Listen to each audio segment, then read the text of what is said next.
We stand in a room anchored by 6 monumental reliefs from the northwest palace of the Assyrian king Ashurnasirpal II. The panels feature the king himself, his attendants, and supernatural figures called Akulu, in a procession of power and authority that would have visually surrounded the king, his household, and visitors inside his lavish palace. These reliefs arrived at Dartmouth long before the college had a museum. In the 1850s and 60s, a number of New England colleges and museums began to acquire Syrian reliefs, facilitated by robust alumni networks. At Dartmouth, Oliver Payson Hubbard, the college librarian, wrote a letter in February 1853 to Austin Wright, a Dartmouth graduate from the class of 1830 who is currently in Iran as a missionary. Hubbard wrote, "Can you, without too great trouble to yourself or them, persuade some of your brother missionaries in Mosul to procure for your alma mater some mementos of the ancient cities now opened on the Tigris?" Wright was able to connect with Henry Rawlinson, the British consul in Baghdad, who was also in charge of British antiquarian activities in Mesopotamia. 6 slabs were designated for Dartmouth and began their journey to the Upper Valley. The slabs were cut into blocks, carted by donkeys to Mosul, and then packed into 28 boxes that traveled via camel to Alexandretta and sent on a sailing vessel to Beirut. After waiting in a custom house for approximately 9 months, the boxes set off to America on a steamship appropriately called the Daniel Webster, and finally arrived in Hanover via train in December 1856. Since 1985, the reliefs have been mounted on this wall in the Kim Gallery of the Charles Moore-designed Hood Museum of Art. Following the building expansion and reopening in 2019, the reliefs were joined by objects you see around you, ancient objects from around the world, brought together to allow students, families, and all who are curious to explore these vignettes from the past. Next year, in 2025, in connection with the 40th anniversary of the Hood Museum of Art, we will reinstall this space with an updated grouping of objects from the ancient world, allowing us to tell different stories and open up new investigations. Through it all, however, the Assyrian reliefs will remain at the center. In their original context, adorning the walls of the palace of Ashurnasirpal II, the reliefs would have been activated through flickering torchlight, scents of incense and perfume, and movement of people as they passed through and occupied the halls, and by sound. One of the key emphases of the upcoming reinstallation is exploring how we, in the present day, can imagine and experience parts of the past. Tonight's program, initiated by Randall Coleman, the Hood Center for Object Study Coordinator, and supported by a grant from the Ancient Worlds Modern Communities Initiative of the Society for Classical Studies, is a first step in a multi-stage project to encourage us to experience the reliefs in the Hood's collection of ancient art in new ways. The Call of Kinnaru, led by Dr. John C. Franklin, Professor and Chair of Classics at the University of Vermont, is a four-piece group that performs both music that survives from antiquity and what they call new ancient music, new compositions created using ancient principles. They perform using voice, lyres, double pipe, and frame drum. Tonight they'll perform pieces from Euripides' Helen and Aristophanes' Clouds and Frogs, engaging with the audience throughout the program to provide information about the performance. Some pieces will be accompanied by animations of ancient-style drawings by archaeological illustrator and New Yorker cartoonist Linus Fox. Please join me in welcoming the Call of Kinnaru.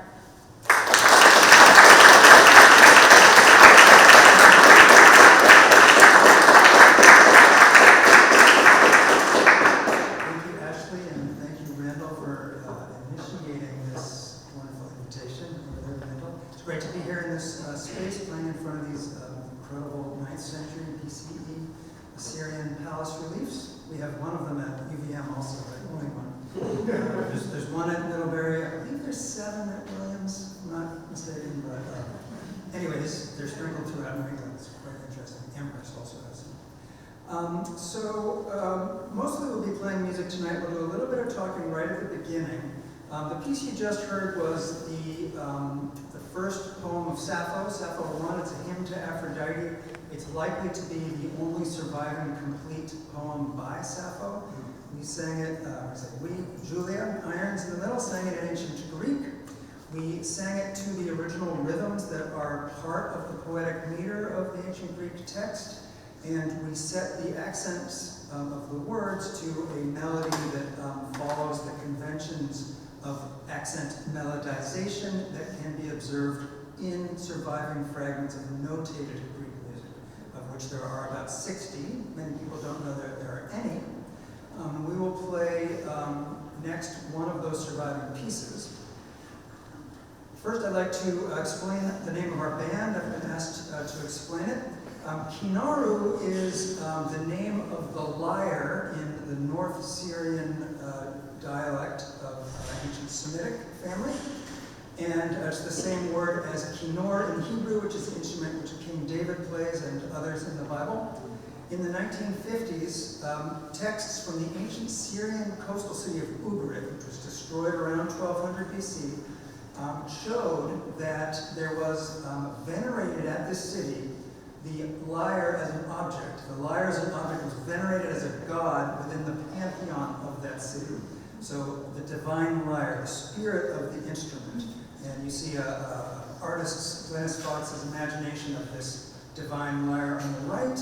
On the left, you see roughly the geographical range in which this form of lyre was current. So North Syria, the Levantine coast, and down into Egypt, especially in the Bronze Age, but also afterwards.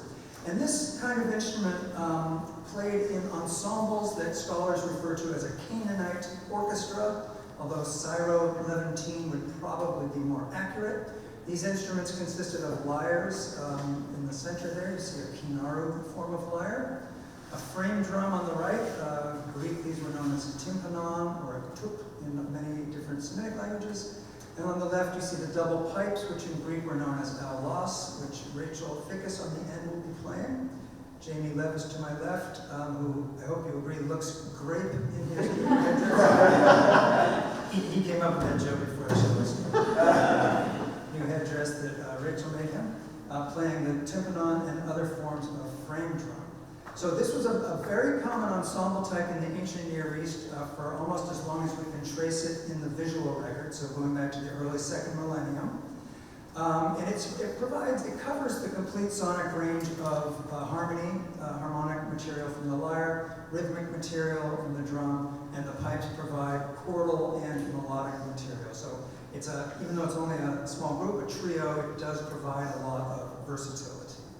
Here is, now this is a way to tie what we just saw into the reliefs that Ashley was describing. This is an ivory bowl from North Syria that was taken as plunder by the Assyrians when they conquered the area. It was found in the storerooms or the treasure rooms at Nimrud, one of the Assyrian capitals, and it shows one of these precise ensembles: lyre, drum, and double pipes.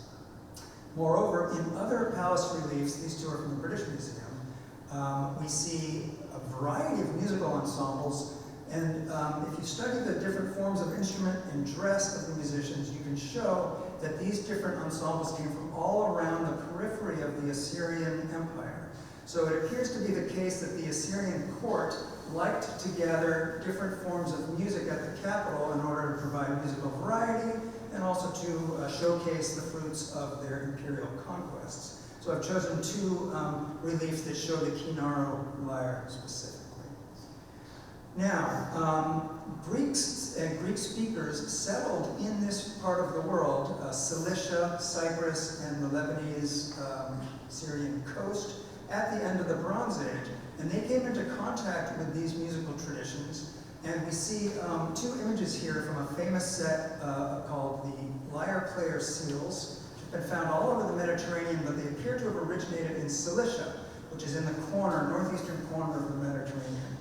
And we see again on the right-hand side the same Canaanite orchestra combination of pipes, drums, and lyre. However, the morphology or the shape of the lyre has changed from the North Syrian type of Kinnaru to the Aegean style of lyre, which is what Rachel and I are playing now. And on the left, we see a winged version of a lyre player from the same seals, and this is probably the single best image from antiquity we have for a divinized lyre who is sort of incarnated as a lyre player. In other words, the spirit of the instrument is imagined as playing the instrument. This is a sort of a circular conception that's very well paralleled in Mesopotamia at this period. So, moving on to our next piece of music. This is probably the, well, I don't want to say the most important surviving piece of ancient music, but certainly one of them. Also one of the earlier ones. It comes from 127 BC. It was inscribed in stone on the side of the Athenian treasury at Delphi. It was the poetic text of two songs that were hymns to Apollo, and they were inscribed both with the text and with the notation, the musical notation. So I put the top image here to show you what the musical notation looks like. It consists of smaller letters, Greek letters, above the larger letters of the poetic text. Down below in the lower left, you see the larger song we're about to play, and on the lower right, you see the Athenian treasury. These inscribed musical pieces came from the sides of the treasury, but those side slabs have been removed. The musical notation is now in the museum at Delphi rather than out in the field on the treasury. This piece is extremely important for several reasons. First of all, it's quite early, 127 BCE. The inscription tells us all about the performance occasion, including who wrote the piece, who the performers were that came from Athens, who the musicians that accompanied it were, who the dancers were. So we're probably better informed about this single piece than any other piece from the ancient world. It's also important because it comes in several sections. There's an opening section which is in an archaizing musical style. In other words, when it was composed in 127 BC, the composer believed that he, his name is Athenios, was composing in an old-fashioned style. And we have independent evidence from the historical tradition that even in the 5th century, even 300 years earlier, people like Plato also believed that this was a traditional style. They associated it with a legendary outlaw player called Olympus from Anatolia, which is now modern Turkey. So this is genuinely an ancient style that the beginning section is imitating. But in the second part, it becomes suddenly very modernistic, which in ancient Greek terms means the melody changes from one mode to another in rapid succession, and it becomes very chromatic and quite dissonant, even to our ears, more accustomed as we are to dissonance. So, Julie, can you tell us a little about what this song is about? Yes, absolutely. So, as John mentioned, it was inscribed at this treasury at Delphi. This is a very important sanctuary of Apollo. So this song would have been performed by a chorus of Athenians, young men, and at something called a Pan-Hellenic festival. So the Greeks, we talk about the Greeks like they're one big group of people, but the really important unit for them in the 2nd century and in the centuries before was the city-state. You spoke Greek, yes, they could all understand each other, but you were an Athenian, or you were a Spartan, or you were an Ephesian from Ephesus across the Aegean. And they gathered together. Part of the way they built a community of Greeks, the lessons they even talk about for being Greeks, is that they gathered together at these big sanctuaries for the Pan-Hellenic festivals, the all-Greek festival. And this would have been probably a Pan-Hellenic performance, so the Athenians have their song, but also the Spartans come with their song, and also the Corinthians come with their songs, and musical performance was agonistic, it was competitive in a way that, I think someone recently I was talking to compared it to Eurovision, and I think it's a good analogy. The music is fun, and we're enjoying ourselves, and people are having a good time, but it's also like you want your country to win, right? That's what was going on here. So they were competing with a song. And it tells the part of the story, usually or often, when you have a song intended to be performed at a particular sanctuary, the composer will choose to tell a story about or talk about the god of the sanctuary. So in this particular case, it begins by invoking muses who are going to be part of the singing of the praise of Apollo. And the second part of the hymn, as John mentioned, gets more chromatic, more kind of difficult, modern music, difficult to sing, more modern. Then there's more Athenian-specific mentions, references to Athenian cults, because they're showing off.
Convincing or approaching convincing. What we're not doing is reconstructing the lost music in a strict sense because it's impossible. But what you can do, for instance, is observe pieces such as the one we just played. So here's a modern transcription of it. In the red circles are characteristic modal figures of that archaizing style that I mentioned. So this major third, and then below it, and then again. So the combination of major third followed by semitone is very characteristic of what was known as the enharmonic genus of melody. And so you can observe modal figures in the surviving music and then take those and use them yourself. The other two features to note here, if you were to go through the Greek words and compare the acute and circumflex accents to the motion of the melody, you would find that circumflex accents typically have a two-note melody that falls in pitch from the first to the second note. You will also see that acute accents will have a note that is at least as high as every other note in the melody for that word. There's a couple of other variations that are involved here, but you can extract a set of 4 rules to honor the Greek text with your melody. So you take your modal figure, you honor the accent with the notes of that modal pitch set, and then finally, as I mentioned earlier, ancient Greek poetry gives you a very close approximation of the original rhythm because the composers observed a strict opposition between long and short syllables. You've probably scanned iambic pentameters in college classes and so on. I imagine many of you are familiar with this idea. And so because they observe this quite strictly, any surviving Greek text, and this is true of Latin poetic texts, gives you the metrical scheme of the song. So in a sense, this part of the composition has indeed survived. Having said that, there are a number of places in which interpretation is necessary. It's sometimes possible for long syllables to occupy more than twice the length of a short syllable. We know this is true from some of the surviving fragments because there were some special notation symbols that indicated counts of 3, 4, 5, and even more lengths. However, we believe that in general, especially for the 5th century BC, the period of the Athenian drama composers, Euripides, Aristophanes, Sophocles, and Aeschylus, that the opposition between long and short was in general quite strict, or systematic, let's say. So what we'd like to do is play you 2 songs from a production of Aristophanes' Clouds that we almost put on in Burlington. We were a week away from opening night when COVID shut the university down. So, but we did resurrect 2 songs from this. Yeah, briefly. All right, so some of you may be familiar with this category of Greek drama is the most famous, but there's a whole world of comedy. Most of what survives, almost all of what survives about this guy, Aristophanes. Greek comedy, if we're going to think about modern parallels, it's something like, you could compare it to SNL, it's very topical, very much about like people of the day, public figures that everyone knew. So it actually can be extremely difficult to make it funny because nobody knows who these people are anymore. So like if you're in class, you're a classic student, you're studying the play, you gotta like look at the footnotes and read the commentary, and then you can go back and see how it's funny. It's even more challenging to put on the direction, but it would have been funny. Anyway, but this particular play, the main character and actually kind of antagonist is Socrates, whom everyone probably knows, famous figure from Greek history, from Western intellectual history. And he is presented in this play as a villain who is corrupting the youth. He's teaching them how to like speak in a tricky way and how to like convince people that you're right without actually being right, without actually being thoughtful about what you're saying. So this is a kind of statement of protest, you could say, or criticism or mockery anyway by Aristophanes, or kind of intellectual trends, bigger than Socrates certainly, intellectual trends in Athens.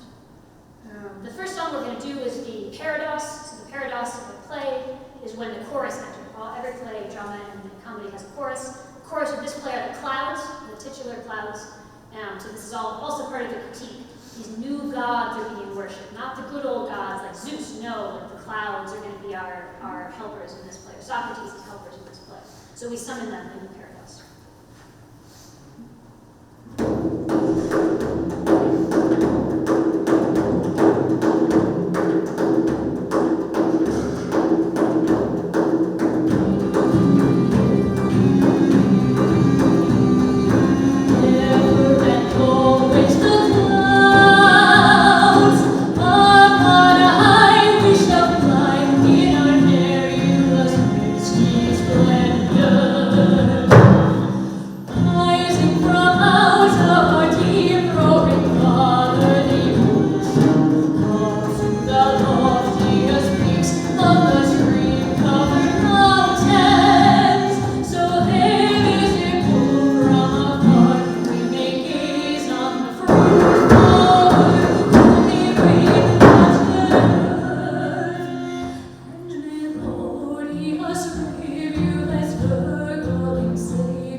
Sort of like an intermission in which the chorus turns to the audience. Sometimes they come out of character, sometimes they give a message from the playwright.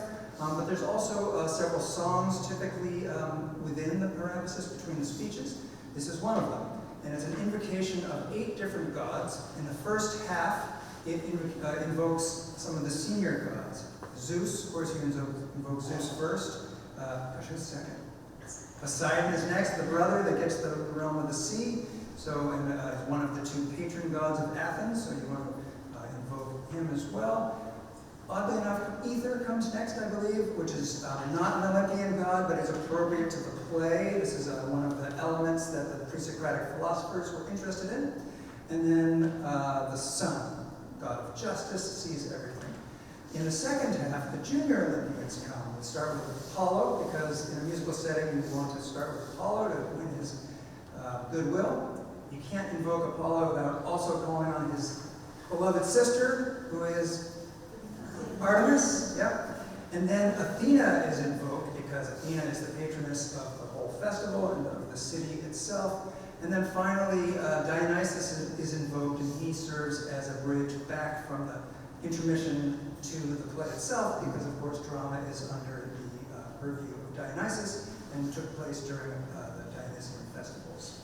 So I guess another thing to say about this song is that each god receives a fairly short section of music, and scholars are pretty sure that these short sections would have evoked or called to mind traditional cult songs for these gods. So in other words, we're departing from the long, artful compositions, such as we heard for the Parados that we just played, and we are giving a little taste of more traditional musical forms.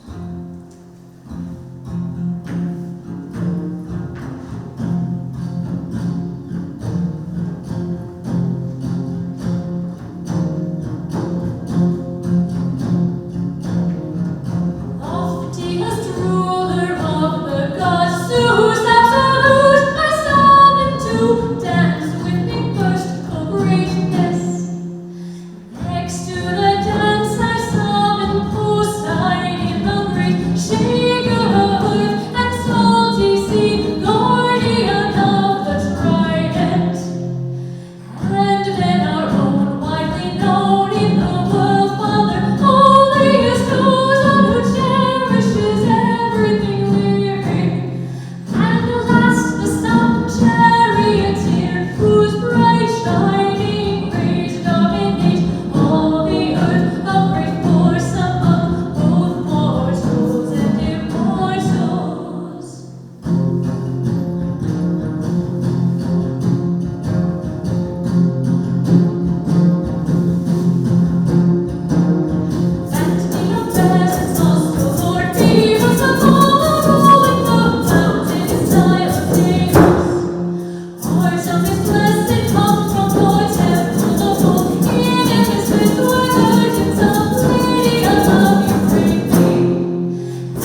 not far away from where we're standing. And you may be thinking, they never used the lyre in accompanying Greek drama, they only used the double pipe. And that is most likely true. There's various reasons for departing from that, fun being the most important. But what I show you here is a very famous image, the so-called Pronymos vase, named after the double pipe player, the allos player, seated. You can see his pipes. You can see that his outfit is very much like what I'm wearing, which Rachel Fickus has made, a costume for the band, has made all the costumes. Now, Pronymos was a celebrity musician. He was, I like to call him the Jimi Hendrix of the allos. I don't know how accurate that is, but he commanded large sums, great prestige. He is said in the tradition to have been the first to be able to play multiple modes on a single instrument instead of changing instruments from mode to mode. And so he falls within the period that we call the New Music in the late 5th century, the time of Euripides, the time of Aristophanes, in which musicians and composers were stretching their boundaries, and instrument makers and theorists were also joining forces to map out new possibilities in the organization of sound. And one example of that would be these new pipes that could play in multiple modes. So, this is a scene of a satyr play, which is a form of drama that went along with tragedies. To the left, we see the figure Demetrius, who is thought to be the composer of the drama. He holds a scroll, that's a usual iconic or iconographic indicator. And to his left hangs a lyre, another indication of his status. Now, those who, many people say, well, satyr plays and tragedies and comedies were only accompanied by the pipe, so therefore the lyre in the picture is merely symbolic of his poetic status. I think it's more interesting than that. All Athenian gentlemen were educated in the lyre, which means all of the composers of drama were also educated in the lyre. And for various reasons, it's reasonable to think that they used the instrument as a basis for composition in much the way that a modern composer may use the piano for music that's ultimately intended for orchestra or other ensembles. And my reading of this image is that the lyre is hanging up because his job is done as a composer. Now, there's another figure to the right of Pronymos. He's also holding a lyre. A recent interpretation would have him be the choregos, the executive producer, the aristocrat who put up the money for the play, who paid for the costumes, who paid for the rehearsals over 4, 5, or 6 months, and so on. And so on this reading, his lyre would also be symbolic. He's not really a musician, he's just holding a lyre because he's quote-unquote involved in the production. The older interpretation, though I think is the correct one, is that he's a so-called hypodidaskalos, which means an assistant chorus trainer. My reading here would be that the poet's job is long done, his lyre is hung up. The assistant chorus trainer has just finished rehearsing the chorus for 4 or 5 months. And he is handing off the production to the star musician who only shows up for the performance and maybe a few rehearsals ahead of time. But he's not being paid to be in Athens for 4 or 5 or 6 months. That would be astronomical. So I believe this image supports the theory, which is not unique to me, a number of other people have advanced it, that tragedy and drama in general was composed, not maybe exclusively, but often to the lyre as well as the allos. The other, so I think one of the last couple of things I'll tell you is another tool we have in our arsenal for making new ancient music is the surviving theory of music that we have from ancient Greece. There's quite a lot of it, much more really than we want by comparison with surviving pieces by people like Sappho. But there's quite a lot of it, and one very important subset of that material talks about the tuning of the lyre and what I call epicentric tonality, that is to say the organization of sound around the central string of the instrument.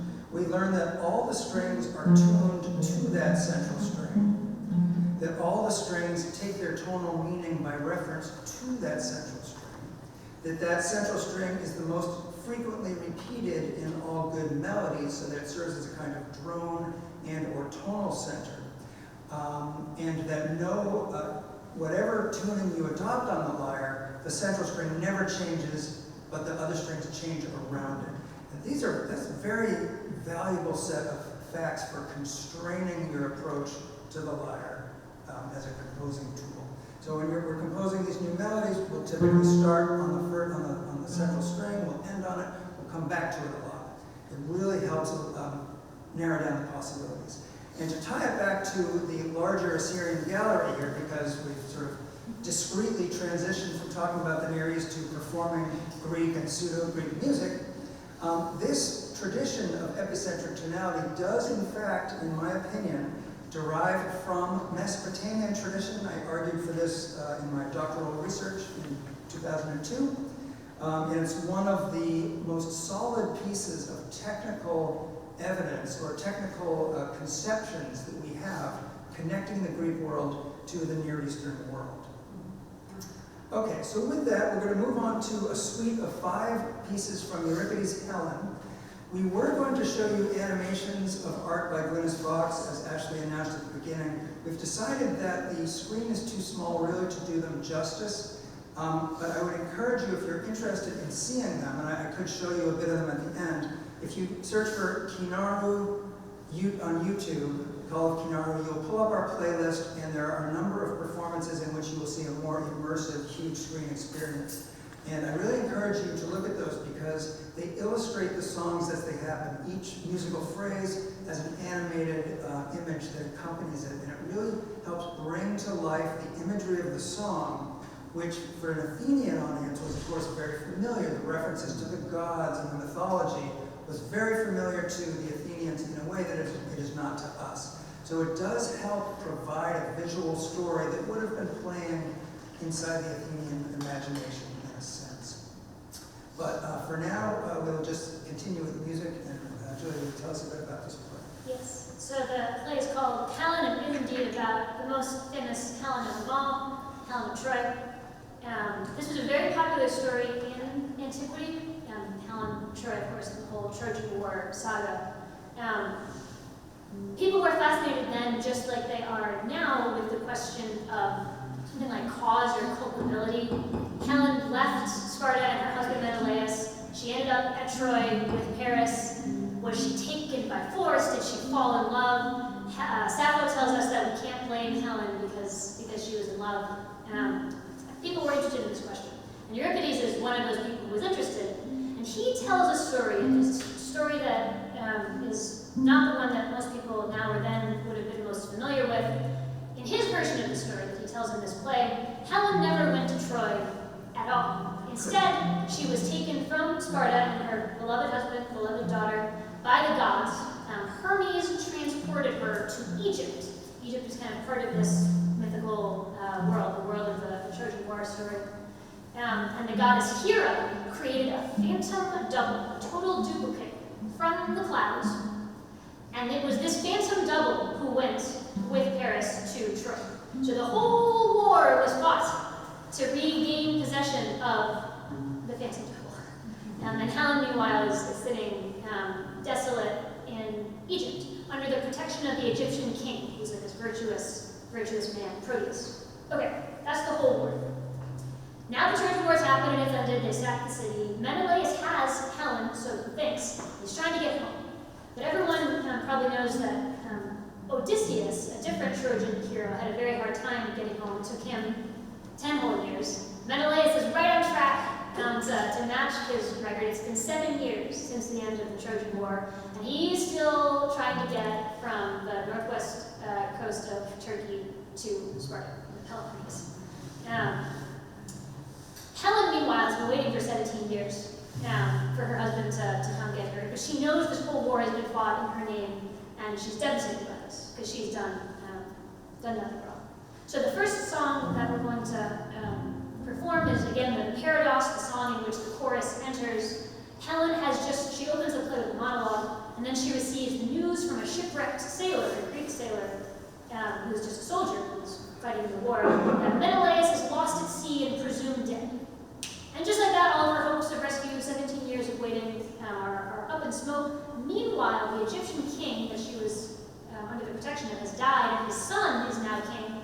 And his son is not a nice guy, like his father was, and he wants to marry Helen. Helen's great dilemma, but everyone wants to marry her. So Helen, beset by grief, pursued by the king, is taken refuge at the tomb of the old king. chorus is going to come and they're going to sing a sad song about the losses of the war, her own personal grief, and the kind of intersection of those two things. In the scene of the drama, as Julia says, is the mythological era in Egypt, so what we would call the Bronze Age, the age of the Trojan War. This, harking back to the first slides we showed, this is the time and the place in which these Canaanite orchestras were in fact current. So one of the sort of facets of our original production at Burlington was, while we didn't at the time have a double pipe player to provide authentic accompaniment, we were able to provide dramatically appropriate accompaniment. As it happens, the composers of the new music in the late 5th century were very interested in exotic Eastern settings and in conjuring those settings through musical means. So in a way, we've made a necessity of a virtue, or a virtue of necessity, however you look at it.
Tears upon tears and tears.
tagged on to the paradox. Helen the chorus sung this grieving song, and Helen contemplates taking her life because she sees no future for herself. But the chorus leader counsels her to instead go into the palace and consult with the king's sister. The king is no good, but his sister is a woman named Kinnaru. Kinnaru she has prophetic power. She knows everything that has happened, that is happening, and is going to happen, which will prove convenient throughout the course of the play.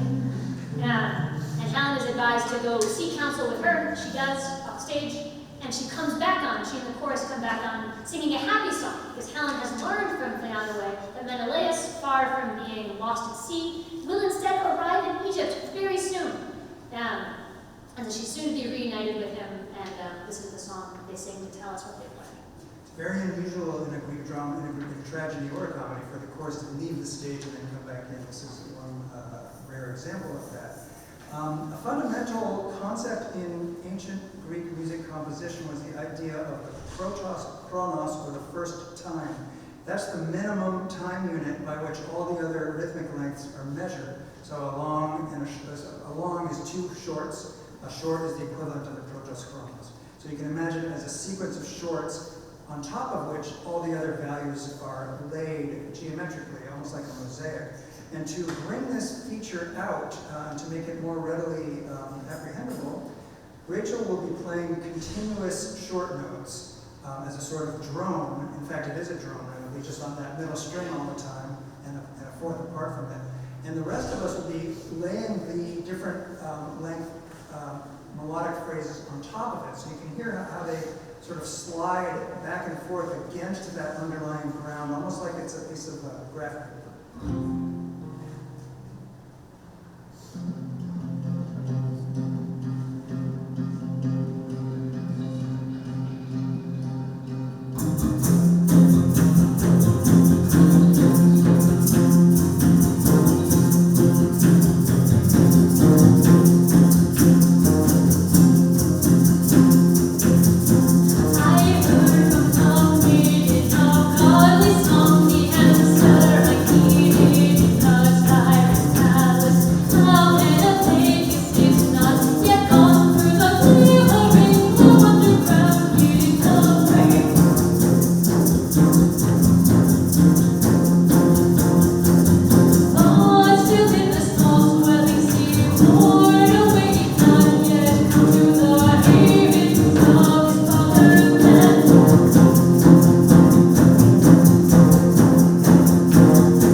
So what happens is that Helen and Menelaus do have their grand reunion.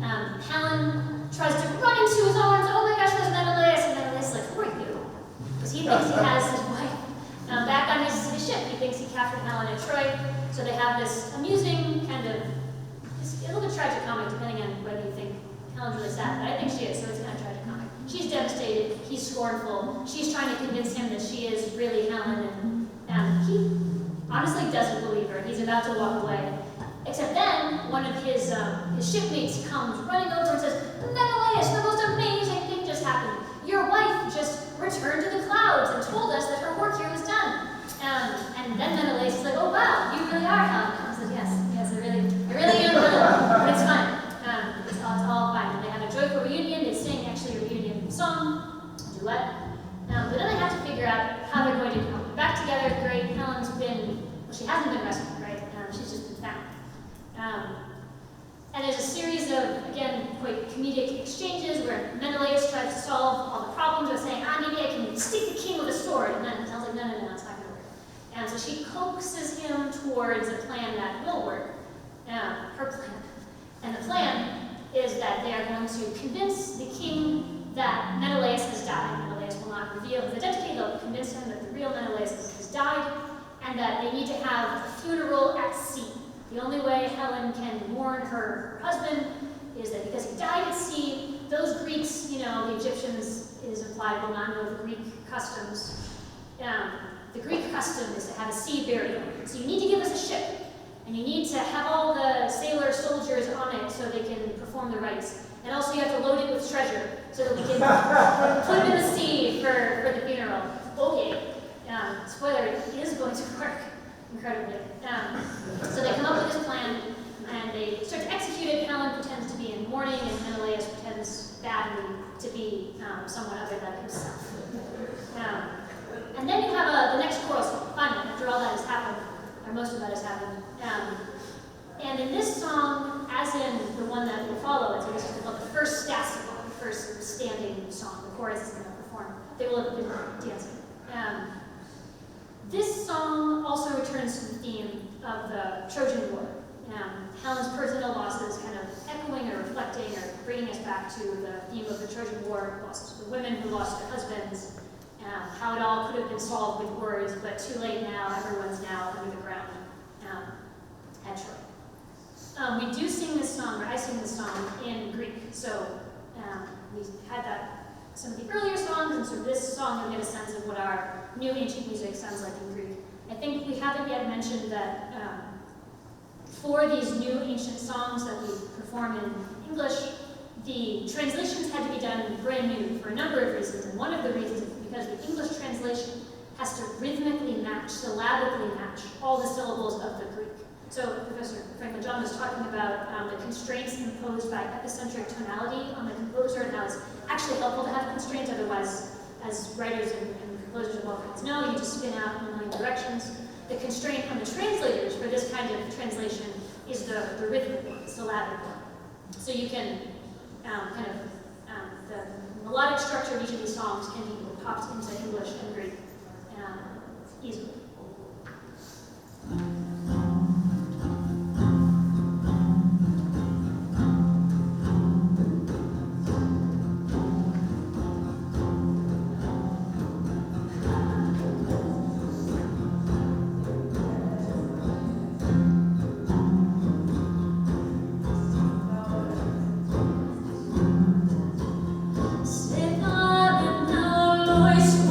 Dentro como es,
drama. And this next song, the second Stasimon, the second chorus song, tells the story, for the most part, tells the story most familiar to most people as the story of Demeter and Persephone. So some of you may know, Demeter is the grain goddess in the Greek pantheon. Persephone is her daughter. And the most famous version of the story is in the Homeric hymn to Demeter. And in this story, Persephone is picking flowers with other young women. When she's snatched, she's taken by the king of the underworld, Hades. When we learn that eventually this is done by the will of Zeus, or with Zeus's permission. Zeus is the highest god, also the brother of both of Demeter and Hades. But when Persephone goes missing, Demeter can't find her. She asks others of the gods, and they can't find her either. Until finally, it's Helios, again the sun god, who tells her that she's down in the underworld with Hades. Demeter appeals this and is refused. Get over it, she is told. And she does not get over it. And she rages, and she grieves, and she rages, and she causes it to be the case that nothing grows on the earth. This is her prerogative. And also when nothing grows on the earth, animals can't live, water dries up, and no sacrifices are made to the gods. And when no sacrifices are made to the gods start to concern themselves with this problem, right? And they start beseeching Demeter to calm herself, to restore her to balance frame of mind. In this version, the story we get in this second Stasimon from Euripides' Helen, what restores her to kind of well-being or kind of causes her to end her grief and her rage is music. So we have the aulos and the tympanon. Gods are sent to kind of propitiate her with music. She's invoked in this song as the mountain mother, so you can kind of start thinking about interesting religious syncretism in Athens in the 5th century, but you can make it also as Demeter in this. This song and the next are the two last ones from Euripides' Helen. Scholars believe that they're a style that evokes the genre of the dithyramb, which is a massed choral genre. It was popular throughout antiquity, in times before the 5th century. But in the 5th century in Athens, it became a vehicle for musical experimentation especially. And so the rhythms in this piece are particularly kinetic and changing.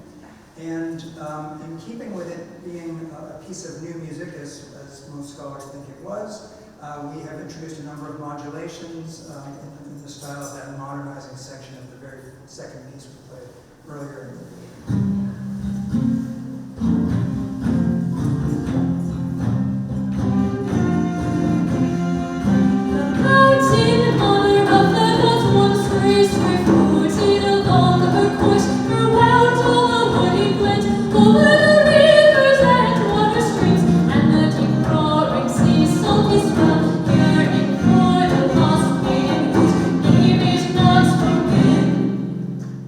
Kisses and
ship and with full treasure.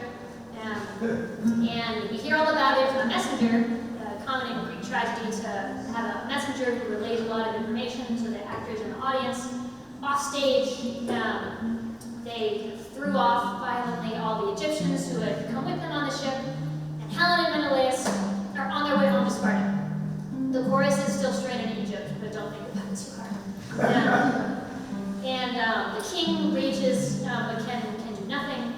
Eventually, actually, the play is going to conclude with a divine apparition. Helen's two brothers, the Dioscuri, are going to come and tell the king not to punish his sister for having helped Helen and Menelaus. And in this last song that the chorus sings, we hear all about what the homecoming is going to be. So that all happens, of course, long after the dramatic end of the play. So just like how actually in the Athenaeus Paean that we sang before, I told you that in the second half there's lots to do with religious festivals at Athens, their particular kinds of festivals. In this song we hear all about Sparta's religious festivals, all the traditional kinds of things. The festival for Hyacinth, for example, a particularly Spartan festival. And so Helen and Menelaus, and especially Helen, which is, well, they've both been away from that time. They're going to rejoin their family, rejoin their community, see their daughter. It's been 17 years since they saw their daughter. And they're going to see her married. She's been waiting, but now they're going to carry on with their lives. It's a very joyous song to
UVM Helen and watch our original production.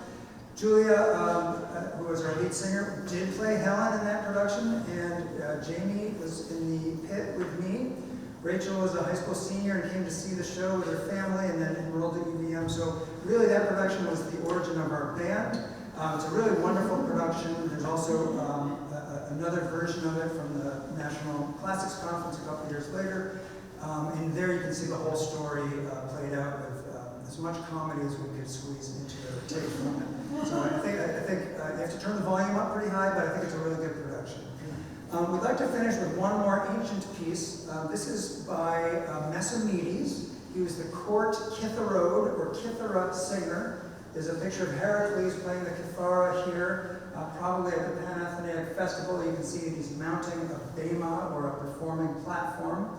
And the kithara was the professional form of lyre used in Greece. The word itself, kithara, is of course the ancestor of the Greek word guitar, and there is a continuous tradition in terms of the instrument shapes that you can trace over the centuries in the artwork, from instruments of this sort down to instruments that are like guitars with a neck built in. So in any case, kithara singers were the professionals of the ancient world. They commanded huge sums in competitive and recital contexts, and you couldn't really have an imperial court without such a person. The Emperor Nero famously wished to be one himself and performed to the kithara. You may remember from the Quo Vadis film with Peter Ustinov and so forth.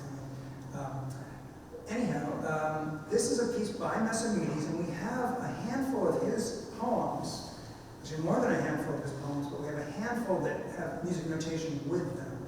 These were not carved into stone, but were passed down through the generations by manuscript in the way that most of ancient literature was, copied periodically as the manuscript wore out, and the scribe would make a new copy. And these pieces barely survived that process because the ability to read the ancient notation was lost at the end of antiquity, but these manuscripts were copied by rote. Just the scribe saw a symbol and he copied the symbol. They're filled with a fair number of errors and corruptions, but these can be weeded out with some confidence. This particular piece is, I think, the best of the Mesamides pieces. Now, I said he was the court composer of the Emperor Hadrian, so he was active in the early part of the 2nd century of our era. He was from the island of Crete. So, interestingly, a Roman emperor would have a Greek musician as the court musician. It's not a coincidence. The word music is a Greek word. Musicae means the art of the muses. So while all cultures have some form of patterned sound, which we would call music with a lowercase m, music with a capital M in the ancient world was something that the Greeks did, and other people hired them to do or imitated. That's a slight simplification, but it's the case that this song is in Greek. Hadrian was a Hellenophile himself.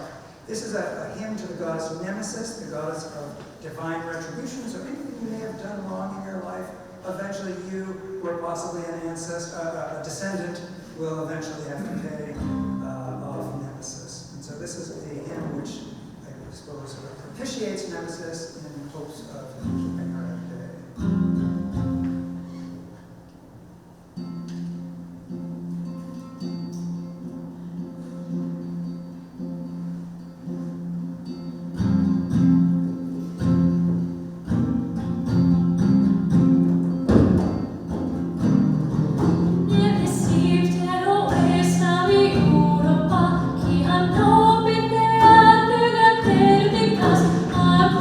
Forma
demanding.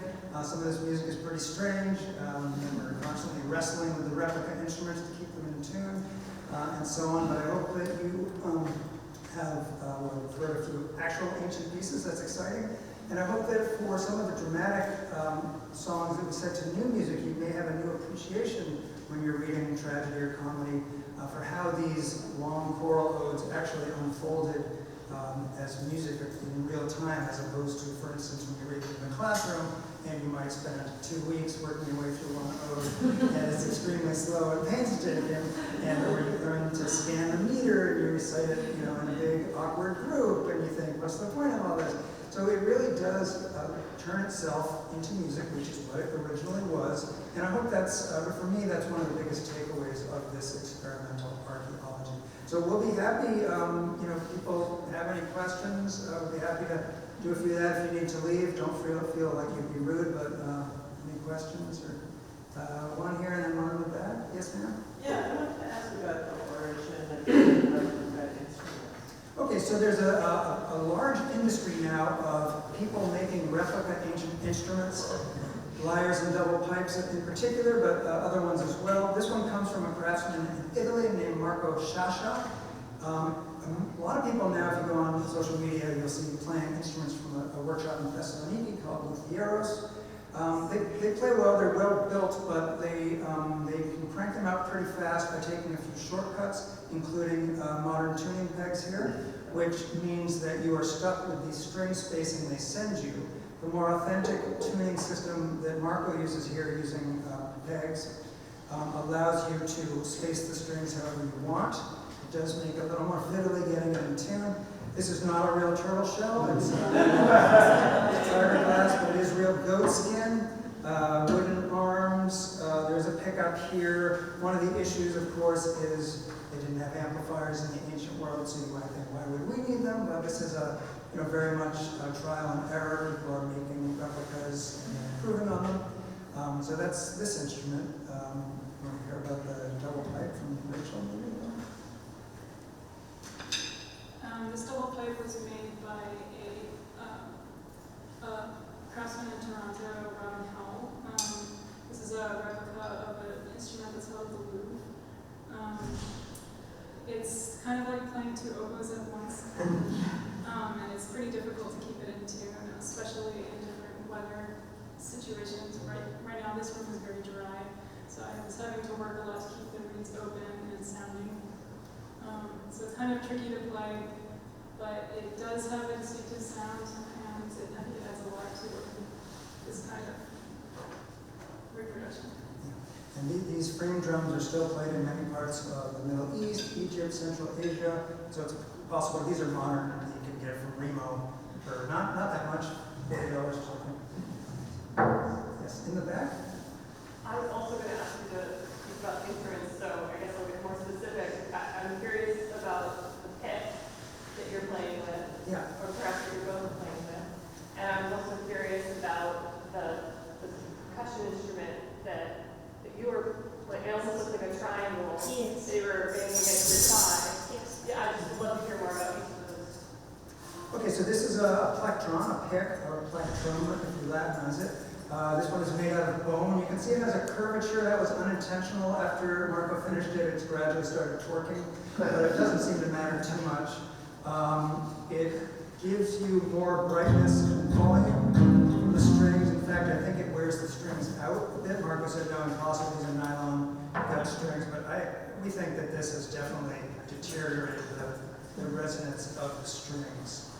And the basses show these consistently. If you come up here and look at Heracles, you'll see the basses usually show the hand down here as though it's just completed a sweep. Sometimes it's up here.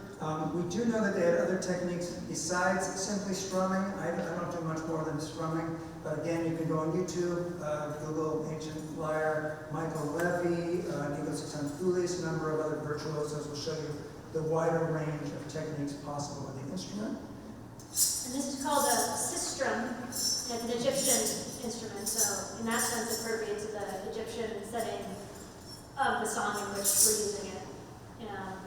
I don't know the earliest ones we have attested, but They're Bronze Age. This one was found in a junk store in Burlington. I don't know what's that. found an ancient site known as the birth certificate. We don't know what's better.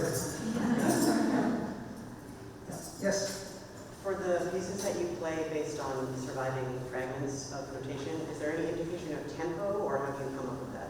No, tempo is not indicated. All that those scores give us are the meter and the melody. If you know what genre the piece is, you can make some reasonable estimate of the tempo. For instance, the Athenaeus Paean, which is a 5/4 rhythm, was likely to be a stately dance, so you don't want to be faster than people can dance to. But that's a very approximate ballpark. Similarly with the Clouds Paradox, it's an entry song that was in dactyls, dactyls, so the chorus was marching to it. So in fact, the tempo that I think it probably was is a bunch slower than we played it, but we found it was so dull. We speeded it up. So maybe they did enter a little more quickly than we think. But no, tempo and accompaniment in general, there's a famous papyrus of Euripides Orestes that has a couple of instrumental notes in there that are of dubious interpretation, but appear to be shorthand cues for the accompaniment that's different from the voice. So we do know that they had accompaniments that diverged from the vocal part, but generally those additional features were all left to performance practice. Yes? Yes? The first piece by Sanfo, I didn't hear if that was a manuscript or an inscription. Where did you get that? So that's a manuscript tradition. There's also papyri of it, actually. But it comes down to the corpus of Sappho, which is also called Sappho I. And how old is the oldest witness? The oldest witness of that? Well, the papyri, offhand I couldn't tell you, but Hellenistic or later. But probably not BCE. early. Yeah. Beg pardon? Probably BCE. Yes, yeah, right, that's right. Yeah, Hellenistic, 3rd or 2nd century BC, probably. Yeah. Yes, ma'am? Can you tell us about your head here? Yes, so this is comes from the original production of Helen.